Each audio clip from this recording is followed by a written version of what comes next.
ढाका से बाहर सुधीरगंज power house था जहां से बिजली के तार मुख्तलिफ अतराफ को जाते थे। तखरीबकारों ने यह तार काट कर बिजली की सप्लाई मुनक़ता कर दी। मरम्मत के काम के लिए मगरबी पाकिस्तान से वापडा का अमला मंगवाया गया, जिसमें 2 असिस्टेंट इंजीनियर, एक लाइन सुपरडेंट, एक फोरमैन और एक लाइनमैन शामिल थे। ये जमात 30 अक्टूबर को काम में मसरूफ़ थी कि मुफ्ती बानी ने उन पर दिन दिहाड़े हमला करके पाँचों के पाँचों अफराद को मौका पर ही हलाक कर दिया। एक की लाश असिस्टेंट फोरमैन बदरुल इस्लाम वो ट्राफी के तौर पर साथ ले गए। बाकी 4 लाशें अगले रोज़ 5 बजे शाम मगरबी पाकिस्तान रवाना कर दी गईं। ढाका और उसके मज़ाफ़ात से सूबे के बाकी हिस्सों की तरफ जाते हुए अक्सर एहसास रहता कि हम दुश्मन के इलाके से गुजर रहे हैं, लिहाजा हर शख्स अमूमन अपने साथ हिफाजती दस्ता रखता। बाज़ औक़ात इस हिफाजती दस्ते पर भी रास्ते में फायरिंग होती, मगर इक्का दुक्का बागी उसे देख कर रूह पोश हो जाते। अगर कोई अफसर बखैर वफ़ियत अपनी मंजिल पर पहुँच जाता तो वह सुकून का सांस लेता और अमूमन उसे एक नुमायाँ कामयाबी के तौर पर अपने दोस्तों से फ़ख्रिया बयान करता। अंदरूनी सूबा जिन फ़ौजी कमांडरों को नज़्म नस्क और अमन अमान बहाल रखने की जिम्मेदारी दी गई थी, उनका काम बड़ा पेचीदा और मुश्किल था। उनके फ़राइज़ में मुतलका इलाकों में सनती इदारों, बैंकों, तारघरों और दीगर अहम तनसीबात की हिफाजत के अलावा इलाके को शरपसंदों से पाक रखना था। मगर उनके वसाइल सिर्फ़ एक बटालियन, 600 अफराद या एक कंपनी 150 अफराद तक महदूद थे। वो इस अफरादी क़ुव्वत को छोटी छोटी टुकड़ियों में तकसीम करने की बजाय एक जगह मुजतमा रखते तो ज़्यादातर इलाका शर-पसंदों के रहम करम पर होता। अफरादी क़ुव्वत की इस कमी को पूरा करने के लिए नीम फ़ौजी तंजीमों से कई अफराद लिए जाते, जिनमें रज़ाकार, मगरबी पाकिस्तान पुलिस, रेंजर और east Pakistan civil arm forces शामिल थे। बात बात की ये नफरी कभी भी ज़हनी और जिस्मानी तौर पर फ़ौजी यूनिट की तरह मुतहिदा फ़ोर्स ना बनती। उनका मोराल भी अमूमन नीचे ही होता। उन्हें आमतौर पर फ़ौजी प्लाटूनों के साथ मिला दिया जाता ताकि निस्बतन ज़्यादा तादाद देखकर बागी भी जुर्रत ना करें और ख़ुद भी उनमें एतमाद पैदा हो। अगरचे इस हिकमत अमली से बाद चौंकियों पर मुतय्यन नफरी 10 से बढ़कर 30 हो गई, मगर ताकत का सरचश्मा वही 10 अफराद रहे जो बाकायदा फ़ौज से तल्लक रखते थे। नीम फ़ौजी तंजीमों के अफराद को जहाँ भी फ़ौज से अलहदा कोई जिम्मेदारी सौंपी गई, वो बिलअमूम काबिल एतमाद साबित ना हुए। कभी तो मुफ्ती बानी और भारतीय फ़ौज की मुश्तरका यलगार से उनके कदम उखड़ जाते और कभी वो महज बुज़दिली और कहीं कहीं नमक हरामी की वजह से भाग खड़े होते। नमक हरामी की वजह बाद में मालूम हुई जब पता चला कि मुफ्ती बानी के कई अफराद रज़ाकारों में भर्ती हो गए थे। अव्वल ज़िक्र की एक मिसाल 29 अक्टूबर के एक वाक़े से मिलती है जहां नवाबगंज थाने पर बागियों ने हमला कर दिया। वहां मुतय्यन 39 रज़ाकारों में से 32 भाग गए और 7 पकड़े गए। थाने पर मुफ्ती बानी का कब्ज़ा हो गया। इस तरह लाहागंज थाने में 57 मगाली पुलिसमैन थे जिन्हें तफ्तीशी कमेटी ISSC ने सफ़ेद बेज़र करार दिया था और वो 4 सितंबर वाले ऐलान माफ़ी के बाद अपनी मुलाजमत पर बहाल कर दिए गए थे। उनके साथ मगरबी पाकिस्तान पुलिस और वेस्ट पाकिस्तान रेंजर्स के 30 सिपाही थे। 28 अक्टूबर को उस थाने के बंगाली सिपाही अचानक भाग गए। वो आइंदा शब वापस आ गया, मगर मुफ्ती बानी की कुमक के साथ।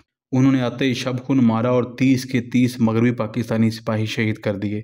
यूं ये थाना भी शरपसंदों के कब्ज़े में चला गया। इसी तरह की वारदातें नवाखली, फरीदपुरा, तंगेल और दीगर अजला में भी हुई।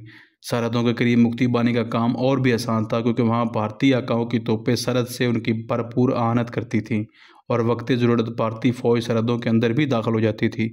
भारतीय तोपों की गोलाबारी का सिलसिला जून में शुरू हुआ और तकरीबकारी के साथ साथ बढ़ता गया, हत्ता कि अक्टूबर में शायद ही कोई दिन गुजरता जब सैकड़ों भारतीय गोले पाकिस्तान की सरजमीन पर ना फटते। सरकारी अंदाजे के मुताबिक एक दिन में मुख्तलिफ साइज़ के 500 से 2000 गोले बरसते। इस गोलाबारी के 4 मकसद थे। नंबर 1, इससे अमन की हालत को बदतरीन जंग में बदलने की भारतीय पॉलिसी में मदद मिलती थी, जिसका पहला मरहला सरहदों को गर्म रखना था। 2, सरहदी इलाकों में तकरीबकारों की हौसला अफजाई होती थी। 3, सरहद के साथ साथ ऐसी जगहों पर कब्जा हो जाता था जो बाकायदा जंग के दौरान मुफीद साबित हो सकती थी। 4, पाकिस्तानी फ़ौज सरहदों को नज़रअंदाज करके अंदरूनी सूबा अमली सफाई पर मुकम्मल तवज्जो नहीं दे सकती थी। भारत को इस हिकमत अमली से रोकने के लिए पाकिस्तान ने 3 दिसंबर बाकायदा जंग का ऐलान करने से पहले कोई मुअस्सर कार्रवाई ना की। सिर्फ अखबारी और सफारती ज़राए से चीखो पुकार जारी रखी, मगर किसी ने उस पर कान ना धरा। चनाचे भारत ने सरहदी इलाके में बहुत से मोड़ों, टेलों और जंगी नुक्ता नगाह से मुफीद मुकामात पर कब्जा कर लिया, जिनका मजमूई रकबा तकरीबन 3000 मुरबा मील बनता था। इसके बावजूद सदर ममलकत का 12 अक्टूबर की नशरी तकरीर में इस बात पर इसरार था कि आपकी बहादुर अफवाज वतन की मुकद्दस सरजमीन के एक एक इंच के दफा के लिए पूरी तरह मुस्तैद और तैयार हैं। कौम को धोखा देने वाले याह्या खान वाहिद शख्स ना थे। जनरल न्याजी भी इस मैदान में उनसे 2 कदम आगे थे। उन्होंने मुतअद्दिद बार ऐलान किया, अगर जंग छिड़ गई तो मैदान कारज़ार भारत की सरजमीन बनेगी। इसी जनूनी कैफियत में वो कभी असम और कभी कलकत्ता पर कब्ज़ा करने की धमकी देते। मैंने राया माँ के नुक्ता नज़र से उनसे गुजारिश की कि आप ऐसी बेपुरकी ना उड़ाया करें, क्योंकि इससे बेजा तो अक़वात बढ़ती हैं जिन्हें आप कभी पूरी नहीं कर सकेंगे। इस पर उन्होंने किसी किताब से रटा हुआ ये जुमला दोहराया, धोखाधड़ी भी जंग जीतने का एक गुर है, ख्वाह शैतानी से ही। उन्हीं दिनों 24 अक्टूबर को उन्होंने मुझे सुबह सुबह अपने दफ्तर में तलब फरमाया और पूछा, तुम्हारे दोस्त गैर मुल्की नामनगार क्या कहते हैं? उनका ख्याल है कि जंग छिड़ने को है। मैं भी उसके लिए तैयार हूँ। मेरे दफ़ाई इंतजामात मुकम्मल है। 70,000 तरबियत याफ्ता अफराद पोजीशन में हैं। मेरे पाँव बड़े मजबूत हैं, मगर फ़िज़ाइया और बहरिया की हमायत तो महदूद है। कोई बात नहीं, मैंने फ़िज़ाइया और बहरिया की मदद के बगैर जंग लड़ने का मनसूबा बनाया है। फिर भी मेरा ख्याल है अंदर और बाहर दोनों तरफ दुश्मन है। उससे निपटने के लिए आपके पास वसाइल बहुत महदूद हैं। मुझे डर है कि किस चीज़ का डर है? मुझे डर है कि जंग की सूरत में सरहदों के बाहर और सरहदों के अंदर दुश्मन को आपस में मिलने के लिए हमारी पतली सी दिफाई लाइन में सुराख डालना होगा, जो ज़्यादा मुश्किल नहीं, क्योंकि उसकी हैसियत सैंडविच में पतले से कतले जैसी है। इससे बढ़कर भी खतरे की बात यह है कि भारत शिकाफ डालने के लिए सरहद के जिस नुक्ते को मुंतखब करना चाहे कर सकता है, क्योंकि पहल उसी के हाथ में है। ओए, तुम्हारे खदशात सरासर बेबुनियाद हैं। तुम अफरादी कुव्वत का हिसाब लगाकर ये सब कुछ कह रहे हो। तुम्हें मालूम होना चाहिए कि जंगें जर्नैलों के ज़ोर से जीती जाती हैं, सिपाहियों की तादाद से नहीं। और तुम्हें मालूम है कि जर्नैली का ज़ोर क्या होता है? सही वक्त पर सही मुकाम पर अफवाज की सही तादाद को मुतय्यन करना। ये जुमला सुनकर मुझे लम्हे भर को ये एहसास हुआ कि शायद जनरल न्याजी की ये शोहरत कि उन्होंने ज़िंदगी में कभी किसी किताब को हाथ नहीं लगाया, मुगालबे पर मर रही हैं। बड़ हाँकने की जो तुरा जनरल न्याजी ने डाली, वो उनके कई मातहतों ने भी अपना ली। मैं मशरक़ी पाकिस्तान के अंदर मुख्तलिफ दौरों पर जनरल न्याजी के साथ गया। उन मौक़ों पर हर जगह मुतलका जनरल और मुतलका ब्रिगेडियर उनको सूरत हाल ब्रीफिंग से आगाह करते। ब्रीफिंग में अमूमन वसाइल, मिशन और तकसीम वसाइल के ज़िक्र के बाद तान इस पर टूटती कि अगर वसाइल महदूद और हालात नामसाइद हैं तो कोई बात नहीं सर, आप मेरे सेक्टर के मुतल्लिक़ फ़िक्र ना करें, जब तक मैं यहाँ हूँ दुश्मन को नाकों चने चबवा दूँगा। इस तर्ज़ गुफ्तगू का अमूमन बहादरी और उसके बरक्स कलमात को बुज़दिली तस्वर किया जाता। हमारे यहाँ इतनी अखलाकी ज़रूरत अभी पैदा नहीं हुई कि बुज़दिली का दाग लेकर कोई हक गोई से काम ले। फौजी कमांडर अपने सीनियर कमांडरों की नज़रों में नौकरी बनाने के लिए खा कुछ भी कहते, हकीकत ये है कि गुज़िश्ता 8 महीनों की मुसल्लह शोरश की वजह से हमारे सिपाहियों की कारकर्दगी काफ़ी हद तक मुतासर हो चुकी थी। इस अरसे में ना सिर्फ उन्हें मार्शल लॉ और IS ड्यूटी की वजह से पेशा वराना तरबियत जारी रखने का मौका नहीं मिला था, बल्कि उनको एक दिन भी आराम और सुकून का नसीब नहीं हुआ था। उनमें से कई सिपाहियों को जूते, जुराबें और चारपाइयाँ तक मुयस्सर न थीं। नफसियाती महाज पर हालत और भी दगरगूं थी। उनमें से जो सूझबूझ रखते थे वो ये समझने लगे कि अगर बंगाली हमारे साथ रहने पर रजामंद नहीं तो उनको ताकत के ज़ोर से अपने साथ रखने का क्या फ़ायदा। और जो अनपढ़ सिपाही मगरबी पाकिस्तान से ये सुनकर गए थे कि हक़ और बातिल की जंग हो रही है और काफर को उसकी हरकतों का मज़ा चखाना ज़रूरी है, वो ये देखकर हैरान रह गए कि उनका सामना तो बंगाली मुसलमानों से है। हिंदू तो शासो नाज़र ही दिखाई देता है। वो हैरान थे कि ये कैसा हक़ व बातिल का मार्का है जिसमें मुसलमानों को मुसलमान का सामना है। उन मादी और नफसियाती अनासर ने अक्सर सिपाहियों को ये सोचने पर मजबूर कर दिया कि आया उन हालात में जान की कुर्बानी देना वाकई अजीम कारनामा है जिसके एवज़ शहादत का रुतबा हासिल होगा। फौजी मुफक्कर कहे गए हैं कि किसी भी कमांडर की 75% तवज्जो इस बात पर सरफ होनी चाहिए कि उसके ज़ेर कमान अफराद और सिपाहियों की सोच का अंदाज़ क्या है, मगर हमारे यहाँ इस नफसियाती पहलू को सरासर नज़रअंदाज किया जाता रहा। सिर्फ ज़ेर कमान सिपाहियों के सर और राइफलों के बट गिनने पर इत्तफाक किया गया। वो जानते थे कि मुसल्लह शोरश को कुचलने में हमारे 237 अफसर, 132 जूनियर कमीशन अफसर और 3549 सिपाही जान की कुर्बानी दे चुके हैं, मगर इस बात का उन्हें कोई एहसास न था। बाकी बचने वालों में से कितने ज़हनी तौर पर जंग से अलग हो चुके हैं। नफसियाती असर और मोराल में कमी का असर सिपाहियों की कारकर्दगी में भी नज़र आने लगा। शुरू में बड़ी मुस्तैदी और जान नसारी से शर पसंदों का खोज लगाने और उनका कला कमा करने की पूरी कोशिश करते, मगर बाद में सिर्फ बवक्त ज़रूरत गश्त पर निकलते और वो भी बेदिली से। फिर एक वक्त अक्टूबर नवंबर ऐसा भी आया कि हफ्ता भर कोई फ़ौजी दस्ता इलाके में नज़र न आता। नमूनों के तौर पर 3 वाक़यात हाज़िर हैं। नवंबर के शुरू में भारतीय फ़ौज की नंबर 1 नागा बटालियन के सिपाही जैसूर सेक्टर के इलाके धर्मादाहा में घुस आए। पहली रात उन्होंने तशवीश में गुजारी। दूसरी रात भी चौकस रहे, मगर कई दिन और कई रातें गुजारने के बाद उन्हें किसी ने ना छेड़ा। हालांकि उनके मोर्चे सरहद से 1.5 मील अंदर वाक़ थे। 12 नवंबर को हमारा एक फ़ौजी दस्ता अचानक उधर जा निकला तो पता चला कि हमारे इलाके में दुश्मन मोर्चे खोदे बैठा है। अगली रात उन पर हमला करके उन्हें वहाँ से भगाया गया और 4 सिपाहियों को पकड़ लिया गया जो जंग के आखिर तक हमारे पास रहे। इस तरह का एक और वाक़या कुमिल्ला के जनूब में बनोलिया के मुकाम पर पेश आया, जहाँ 10 नवंबर को अचानक पता चला कि उस खमदार सरहदी इलाके का आधा खम दुश्मन के कब्जे में जा चुका है। आगे आगे मुक्ति पाने वाले मोर्चा बांधे हैं और पीछे उनकी पुष्ट पनाही के लिए भारतीय सिपाही बैठे थे। उन्हें वहाँ से पसपा करने के लिए कई दिनों तक वसाइल और ख्यालात इकट्ठे किए जाते रहे। बिलाखिर उन्हें वहाँ से मार भगाया गया। इसी नोयत का एक और वाक़या जैसूर सेक्टर में बोरा के मुकाम पर हुआ, जहाँ 13 नवंबर को भारतीय फौजी घुस आए। उन्हें वहाँ हमारा नामो निशान न मिला तो उन्होंने आहिस्ता आहिस्ता जम्मू कश्मीर बटालियन और नंबर 2 सिख बटालियन जमा कर ली। हमें उनकी मौजूदगी का इल्म 19 नवंबर को हुआ। चनाचे जैसूर सेक्टर के इंचार्ज ब्रिगेडियर मोहम्मद अयाद को यह इलाका दुश्मन से खाली कराने का हुक्म दिया गया। चनाचे 22 FF और 38 FF की 2 कंपनियों से दुश्मन पर हमला किया गया, जो नाकाम रहा। हमें भारी नुकसान उठाना पड़ा। 38 FF को अपना ज़्यादातर जंगी साजो सामान छोड़कर अपनी जान बचाना पड़ी। इस हादसे से एक तरफ ये साबित हुआ कि हमारे सिपाहियों के पास बात में लग्जश आ गई है और दूसरी तरफ ये वाज़ेह हो गया कि दुश्मन ने शौकिया मोर्चे नहीं खोदे, उनका इरादा वहीं जमे रहने का है। चनाचे उसे पसपा करने के लिए एक और कोशिश की गई, जिसके लिए डिवीज़न के ज़ेर कमान 21 पंजाब R&S और 6 पंजाब को मुस्तार लिया गया। उन्हें 2 जमातों को अल्लफ और बे में तकसीम करके बिल तरतीब लेफ्टिनेंट कर्नल इम्तियाज़ वड़ाइच और लेफ्टिनेंट कर्नल शरीफ के सुपुर्द किया गया। उसके अलावा उन्हें तोप खाने की एक फील्ड रेजिमेंट और टैंकों का एक स्क्वाड्रन भी दिया गया। मज़कूरा बाला फ़ौज के साथ मनसूबे के मुताबिक 21 नवंबर को सुबह 6 बजे हमले का आगाज़ हुआ। शुरू में पेश कदमी की रफ्तार हौसला अफजा रही, लेकिन जो ही हमारे फौजी दरख्तों के झुंड के करीब पहुंचे, वहां छुपे हुए दुश्मन के टैंक उन पर आग बरसाने लगे। साथ ही सरहद पार से दुश्मन की तोपों के मुंह भी खुल गए। हमें इतनी मज़ामत की तवक्को ना थी, क्योंकि हमारे माहिरीन की नज़र में इस इलाके में टैंक नहीं आ सकते थे। हम बेखबरी में मारे गए। आड़े वक्त में फ़िज़ाइया से मदद तलब की गई, जो फ़ौरन पहुँच गई, मगर उधर से भारतीय त्यारे भी फ़िज़ा में आ गए। दुश्मन का पल्ला भारी रहा। हमारे 2 त्यारे और 6 टैंक तबाह हुए। दुश्मन अपनी जगह पर डटा रहा। हमला तर्क कर दिया गया, अलबत्ता दुश्मन को मज़ीद फैलने से रोकने के लिए उसके सामने फ़ौजी दस्ते मुतय्यन कर दिए गए। दुश्मन ने अपनी किसी मजबूरी या मसलहत की वजह से 3 दिसंबर तक मज़ीद फैलने की कोई काबिल ज़िक्र कोशिश ना की, जिससे हमें ये ढंडोरा पीटने का मौका मिल गया कि हमने 3 दिसंबर तक दुश्मन को वहीं रोके रखा। दुश्मन को वहीं बांधे रखने के लिए उसके तीनों जानब जो असार बांधा गया, वो खालस फ़ौजी नुक्ता नज़र से नामुनासिब था, क्योंकि इस असार बंदी में जैसूर सेक्टर में मुतय्यन हमारी फ़ौज का बेशतर और ताकतवर हिस्सा सर्फ हो गया था, जिससे सरहद के बाकी हिस्सों के दफा के लिए बहुत कम नफरी रह गई थी। अगर दुश्मन असार पर ममूर फ़ौज को मुकामी छेड़छाड़ में मसरूफ़ रखकर किसी और हिस्से पर हमला कर देता तो उसका काम बहुत आसान हो जाता, मगर दुश्मन ने हमारी इस कमज़ोरी से फ़ायदा ना उठाया, क्योंकि उस वक्त तक भारत के मकासद महदूद थे। वो सिर्फ मुकर्ररा वक्त पर और मुनासिब हालात में भरपूर पेशकदमी करके मशरक़ी पाकिस्तान को निगलना चाहता था।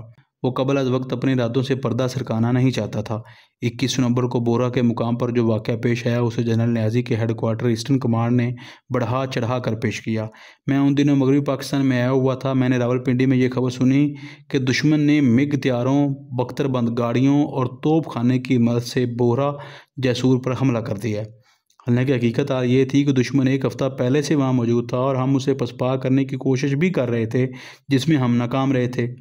उसी हफ्ते 20 नवंबर तक 25 नवंबर ईस्टर्न कमांड ने अवेला किया कि भारत ने 4 और मुकामात यानी ज़िला सैलट में जकीगंज और अंग्राम, ज़िला दिनाजपुर में हली और ज़िला रंगपुर में पाचागढ़ पर भी भरपूर हमला कर दिया है। दर हकीकत दुश्मन सरहद के साथ साथ चंद अहम मुकामात पर कब्जा करना चाहता था, ताकि बाकायदा जंग छिड़ने पर उसे पेशकदमी करने में सहूलत हो, मगर ईस्टर्न कमांड ने उसे भरपूर जंग का आगाज़ करार दिया।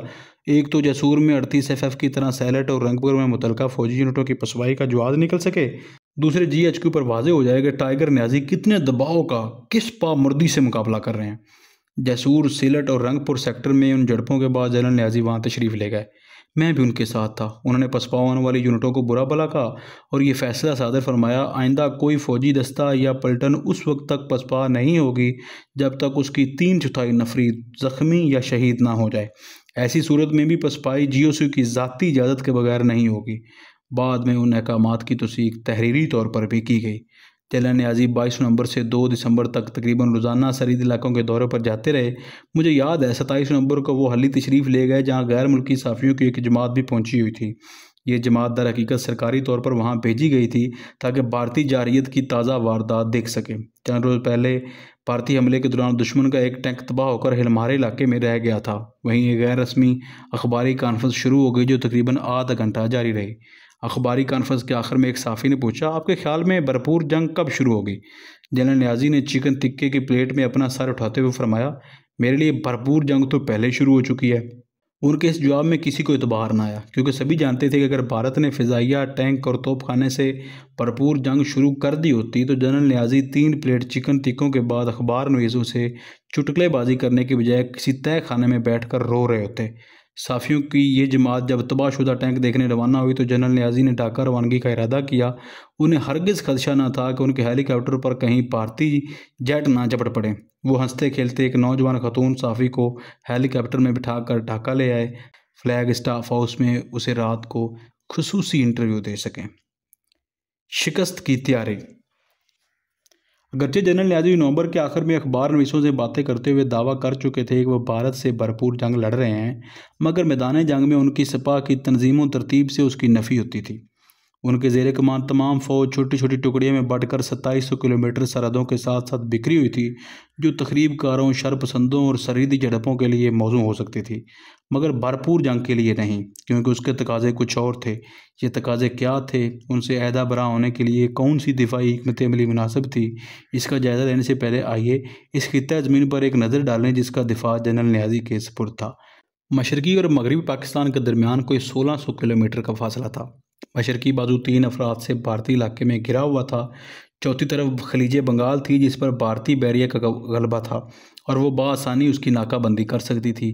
सिर्फ जनूब मशरक़ी सरहद पर एक छोटी सी पट्टी जो बर्मा की तरफ खुलती थी, मगर ये इलाका पहाड़ियों और जंगलों की वजह से दुशवार गुजार था। यहाँ मेज़ो कबाइल और जंगली दरिंदों का दौर दौरा था। इस इलाके में चोरी छुपे, तकरीबकारी, शरअंगेज़ी या महदूद गरेला कार्रवाई तो मुमकिन थी, मगर रवायती अंदाज में टैंकों और तोपों की जंग बेदस क्यास थी। बाकी सूबा ज़्यादातर आबी नोयत का था, जिसे दरियाए जमुना, दरियाए गंगा और दरियाए मेघना ने चारों वाज़े हिस्सों में तकसीम कर दिया था। हर हिस्से में छोटे छोटे दरिया, नाले और झीलें थीं, जिन्हें फ़िज़ा से देखकर यूँ महसूस होता था कि किसी माहिर फ़नकार ने मुख्तलिफ़ लकीरों, चकोरों और तकोनों से एक शाहकार तरतीब दिया है।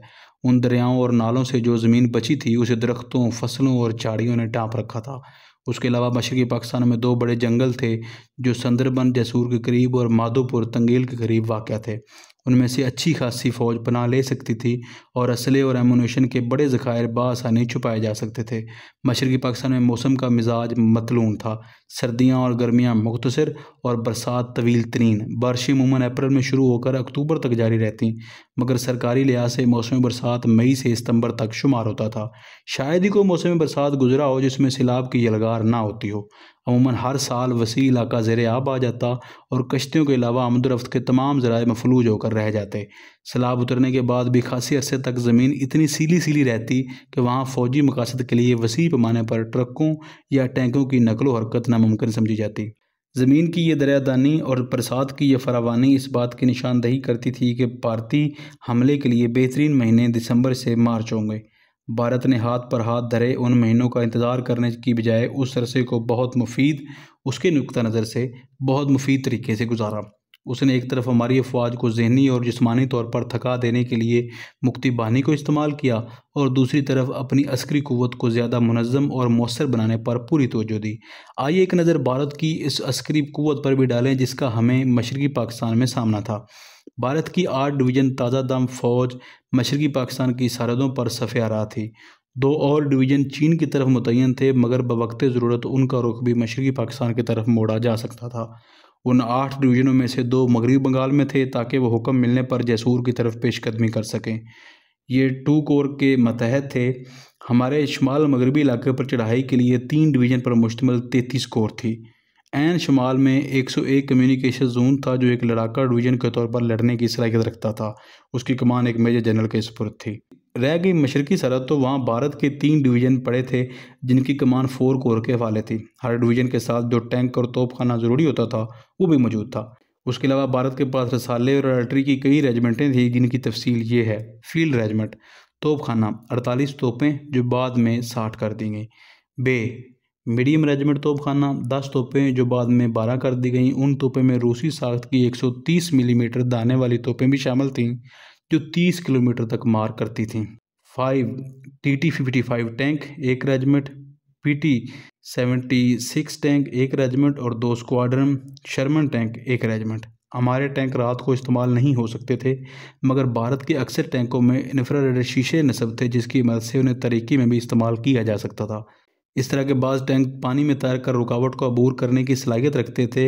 इलावा अजीब भारत के पास मकूल तादाद में बख्तरबंद गाड़ियाँ थीं जिनकी मदद से बैक वक्त 2 पलटनों की नफरी गोलियों की बौछार से महफूज रहकर मैदान जंग में नकलो हरकत कर सकती थी। भारत की फ़िज़ाई क़ुव्वत 80 स्क्वाड्रन, एक स्क्वाड्रन में अमूमन 18 तैयारे होते हैं, 80 स्क्वाड्रन पर मुश्तमिल थी, जिसमें MiG-21 कैमरा बमबार, Su-7 लड़ाका बमबार और नेट ज़मीनी कुमक देने वाले तैयारे शामिल थे। उन तैयारों से पूरा फ़ायदा उठाने के लिए भारत ने मशरक़ी पाकिस्तान के इर्द गिर्द हवाई अड्डों का जाल बिछा दिया था। दरियाओं की रुकावट अबूर करने के लिए बार बरादर तैयारे और हेलीकॉप्टर मुहैया किए गए थे। भारत की बहरी क़ुव्वत में सबसे काबिल थी उसका एयरक्राफ्ट कैरियर यानी त्यारा बरदार बहरी बेड़ा था, जिसे विक्रांत कहते थे। उसकी देखभाल करने वाले 6 तैयारे, 14 समुद्री उकाब लड़ाका बमबार और आबदोजों के खिलाफ इस्तेमाल होने वाले 3 सी हाग तैयारे शामिल थे। इस बेड़े की हिफाजत के लिए मकूल तादाद में डिस्ट्रॉयर और फ्रैगरेट थे। इसके अलावा भारतीय बहरिया के पास 4 बड़े जंगी जहाज़ ब्यास, ब्रह्मपुत्रा, कामोत्रा और करामाती, 2 आबदोज़ें नंदानी और कलावारी, 1 सुरंगें साफ़ करने वाला जहाज़ और 5 मुसल्लह कश्तियाँ गन बोट थीं। इस बर्री, बहरी और फ़िज़ाई क़ुव्वत के अलावा भारत के पास एक छाता बरदार brigade, 3 brigade group, border security force की 42 पलटनें और 1 लाख मुक्ति बाहिनी थी।